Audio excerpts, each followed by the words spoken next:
Record टूटना common है और करियर की फील्ड में ये काम करता है data. According to the international data corporation 2025 के अंदर दुनिया में डेटा की ग्रोथ रिकॉर्ड ब्रेकिंग स्पीड से हो रही है और 2026 में ये डेटा और भी स्पीड से बढ़ रहा है। आज हर बिजनेस, कंपनी, ऐप, यहाँ तक कि हर डिवाइस डेटा जनरेट कर रहा है और जब डेटा बढ़ता है तो डेटा को समझने वाले एक्सपर्ट्स की नीड 10 टाइम बढ़ जाती है।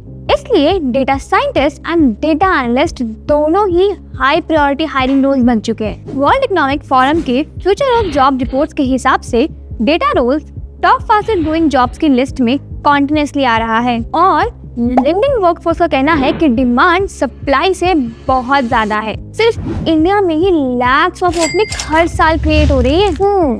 तो क्या डेटा साइंटिस्ट बनने के लिए इंजीनियरिंग या फिर टेक्निकल डिग्री होना जरूरी है?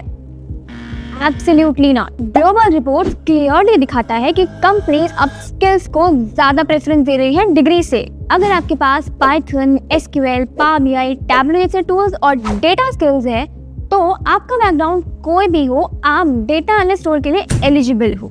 आज इंडस्ट्री के अंदर नॉन टेक स्टूडेंट का रेशो स्टेडीली बढ़ रहा है बिकॉज कंपनीज को टूल एक्सपर्टाइज चाहिए, डिग्री या फिर सर्टिफिकेट नहीं। अगर आप भी डेटा एनालिस्ट बनने का प्लान कर रहे हो तो average salary starts from 4 to 5 LPA but it can reach up to 18 to 20 LPA within 2-3 years with the right guidance, roadmap and efforts, जो कि सेल्फ स्टडी करके या यूट्यूब से पढ़ के अचीव करना थोड़ा मुश्किल है। AI स्मार्ट है, रिपोर्ट जनरेट करेगा, चैट बनाएगा, प्रेडिक्शन देगा, पर एक चीज AI नहीं कर सकता, वो है बिजनेस का कंटेक्स्ट समझाना, ह्यूमन बिहेवियर डिकोड करना, decision making, stake holder management and strategic thinking. ये सब सिर्फ एक ह्यूमन माइंड कर सकता है। AI सिर्फ एक टूल है।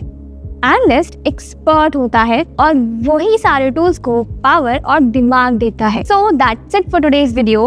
We are going to meet you in the next video to give you more such information. And if you like this video, please subscribe and comment your favorite part. Till then, bye bye.